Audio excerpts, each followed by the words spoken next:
Welcome to PM News. Thank you. Right, Tom, let's start with this. The Central African Republic, it only took international outcry and the regional leaders to actually force change in Bangui. Why? I think the whole political system has collapsed in the Central African Republic, where they're now into the third president, or rather prime minister, in a very short period of time, because as the Selaka rebels came into Bangui, the first president left the country. Then he was replaced, and then last week his replacement also resigned, and there's now an interim government there. So the country is in a state of turmoil. It looks as though it's breaking up into a religious Muslim versus Christian fight, and just general mayhem, just total integration.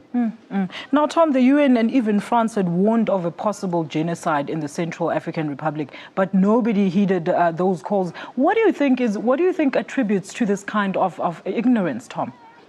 I suppose the Central African Republic is a rather remote place that people don't focus on too much, but the French have given a lot of attention to it. They've put in troops there. Of course, at one stage, South Africa had troops as well, but in the start of it, they were withdrawn because of a number of deaths and so forth.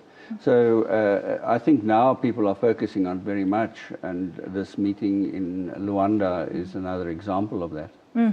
Now, Tom, the parliament process in Bangui to come up with a leader, do you think it will manage to unite the Christians that have been at loggerheads with the Muslims? That remains to be seen. One doesn't know. When the whole society is so fragmented and in such turmoil, it's very difficult to see how they can work themselves out of this mess they've got themselves into. Now, in South Sudan, was the call for talks by the Juba government sincere? Because they have continued to fight, seeking to recapture towns that are still in rebel hands. I think they've been under pressure of the neighboring governments, Ethiopia, Uganda, Kenya, who have all their heads of government have all visited Juba to do this, and they are also working in Addis Ababa to bring the two sides together. But at the same time, as you rightly say, the fighting is going on, and the Juba government is making progress against the rebels. Tom, do you think there will ever come a time when Africans are able to resolve their internal conflicts without involving the UN and so forth?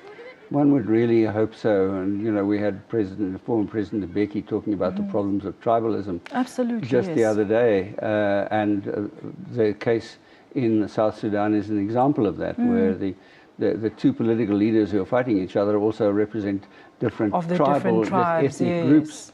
So one hopes that there's some sort of sanity will prevail, and people will think of the bigger interests of the people rather than of their ethnic references. Now, Tom, in your view, are the efforts of the IGAD paying off?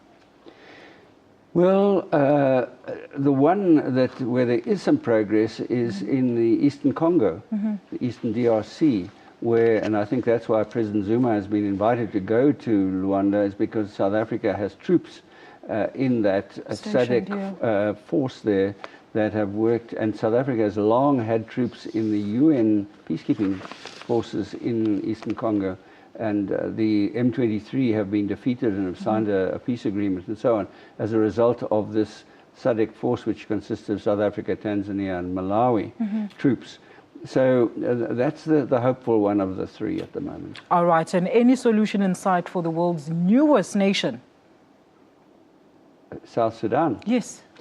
Well, you know, it depends on whether the leaders are prepared to come in good faith to the table and negotiate a settlement. And that remains to be seen. Absolutely. Now, and in the DRC, Tom, the M23 is now said to be regrouping. Could this be good news or very bad news for the African continent in general?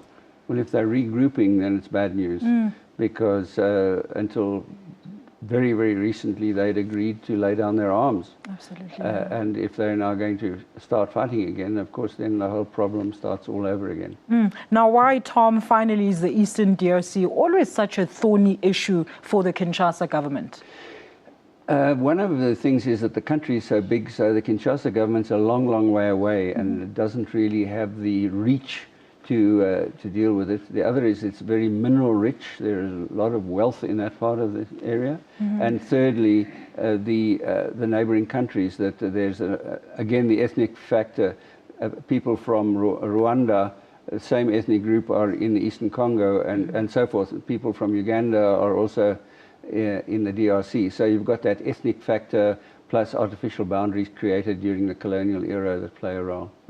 Thank you so much, Tom, for talking to us. Thank you so much for your insight. That was Tom Wheeler, Research Associate for the SAIIA, conversing with us on the violent rebel outbreaks in Africa.